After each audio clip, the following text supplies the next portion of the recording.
Today, you may or may not know, is a very sad day, because today is the day that the last issue of Buffy the Vampire Slayer Season 12 is being released. This is the 4th issue in the series. Today is Wednesday the 19th of September. I couldn't find it anywhere in Limerick, so I can't read it yet. I'm going to have to get it in Dublin on Saturday. But yeah, today is the last day that there will be a new iteration of Sarah Michelle Gellar's Buffy the Vampire Slayer.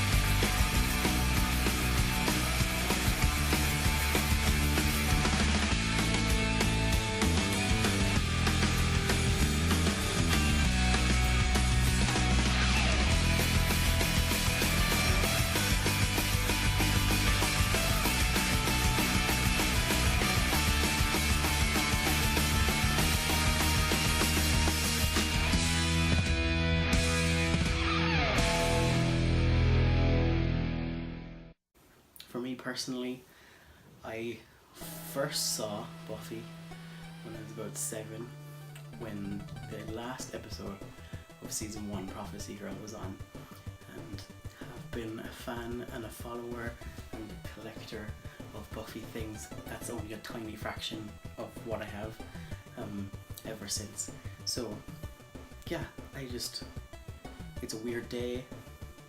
It's strange that there's not going to be any more new Buffy in terms of how we've known her for the past 21 years made.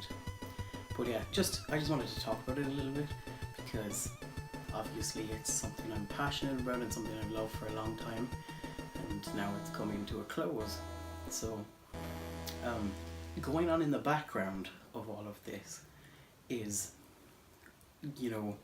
Fox have recently been bought by Disney. I don't know if you can see Mickey Mouse there, but there's a Mickey Mouse there. So the Fox Disney takeover is happening, and Buffy, the rights of Buffy, reside with Fox, the licensing rights. So I guess to ready things for Disney's takeover, Fox is winding down the licenses of some of its some of the programs and stuff that it makes, and one of those licenses is Buffy the Vampire Slayer, and Dark Horse Comics have had that license for the entire of Buffy's run. They didn't have Angel the whole time, but they had Buffy the whole time, and since 2008 they've been continuing the series through comic books. So we had season 8, 9, 10, 11 and now 12. So yeah, that's on one side. Fox has been taken over by Disney, so there's going to be a whole load of changes to how Fox does things now that Disney owns them. And then on the other side, you probably have heard it announced, you've probably seen my Facebook talking about it, a reboot of Buffy the Vampire Slayer, which is a continuation because there's only one Buffy according to the new showrunner, is coming next year. And so they're kind of wrapping up the old story in order to start the new Buffy story that's coming next year. Season 8 had 40 issues, and then season 9 and 10 had 25 issues. Season 11 had 12 issues running 1 month for a whole year. And then season 12 had got 4 issues. So they got 4 issues from Fox. Fox said, you've got 4 more issues to wrap the whole series up. And they're trying to wrap up Buffy, Angel and Frey, which, if you don't know about it, it was a comic series that Joss Whedon did when Buffy was on TV, I think, where he went to a Slayer way distant in the future, and he never thought that he'd have to explain how that happened. But the end of the show, I don't know if you've seen the end of the show, spoiler alert if you haven't, the last episode of Buffy on TV, they used the scythe, which is that axe, and activated every possible Slayer, potential Slayer, to become a Slayer. And so Joss had to figure out how it went from thousands of Slayers to just one again. And so this story, this 4-issue arc, is trying to wrap all that up in a nice little neat bow. But so I've been reading the comics sort of since they came out, took a break last year and the year before because I was trying not to spend money on Buffy and trying to sell some Buffy stuff to make money to go to California, but I've caught up since. When they put them out on digital and you can get them for like 99 cents an issue, that's great. So I've caught up. And there's some things like, because you know it's coming to an end and they're wrapping it up, there's a lot of things that could have happened that haven't happened. Like Angel season 11, for example. So season 9 and season 10 were Angel and Faith together, and then in season 11 Faith disappeared from it. She was in Buffy for a while, but she'd always kind of crossed over. So I feel like, so what was happening in Angel at the time is this kind of magic had exploded out into a part of London, turning London into Magic Town, or a bit of London into Magic Town, and yeah, that was very much left up in the air, and we're not going to get a continuation of that story. Then in Buffy season 10, I think it was season 10, yeah, there's a council and they're making new rules of magic because the seed that magic comes from it was destroyed and there was a new seed, so all of the magic rules were being rewritten in the vampire book. That just very much feels like left undone, like an unfinished story. And then as well, Dawn, who's Buffy's sister, was made by monks. She's actually a mystical key energy thing. She got access to her powers and was able to open portals, to allow people to kind of teleport. But now nothing is really going to be done with that either.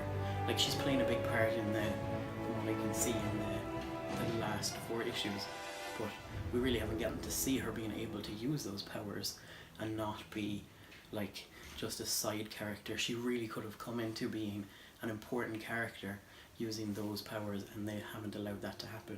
A lot of the Angel characters, they're not going to have a finish to their story at all. You know, does Wesley still work for Wolfram and Hart?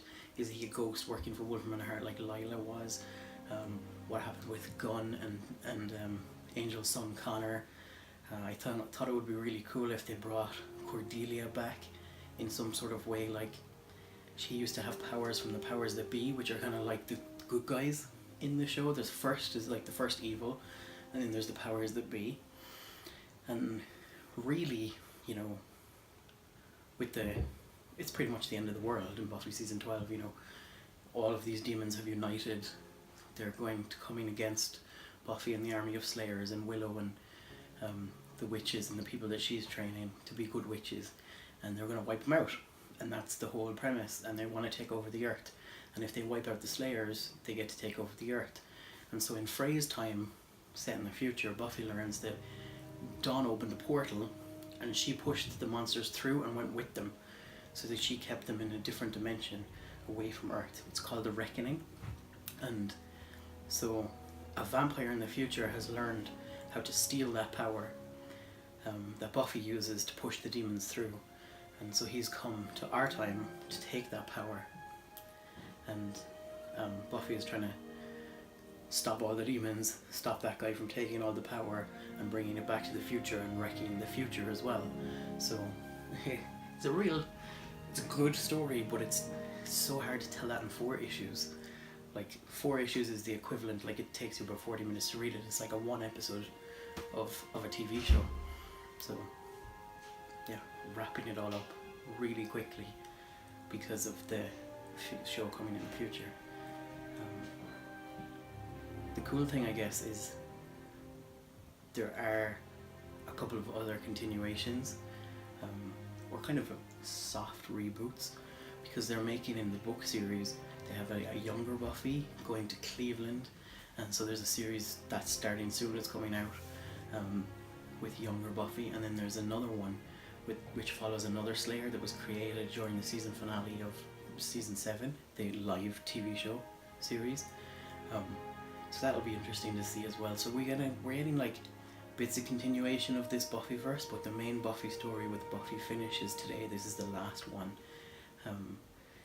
And then Dark Horse Comics don't have the license anymore, so they won't be making any new Buffy stories. Probably nobody else will get the license. Eventually it might go to Marvel, because Disney owning Fox, that would be kind of cool. But that will probably be following whoever is the lead Slayer in the new show, and won't be following Sarah Michelle Gellar's Buffy. So yeah, it's just a weird time to have been a Buffy fan for so many years, to now come to, you know, what is actually the end. Season 7, when the show ended, that was, you know, that felt like the end. But then a few years later there was always promise of a continuation.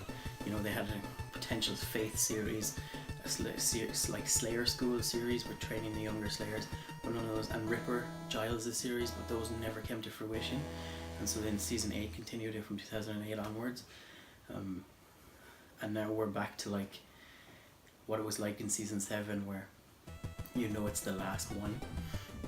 And even though there's so many things coming and new things happening, you know, that new TV show, those new books, those things are kind of bittersweet when you know it's the last one, with Sarah Michelle Gellar's Buffy being the star and being the main attraction. So, I mean, I don't know if you have any opinions on this kind of stuff, or if you've even read the comic books and continued the story, if you've any idea what's gone on in season 8, 9, 10, 11 and 12. Yeah, but if you do, leave a comment, let me know what you think. Thanks for watching.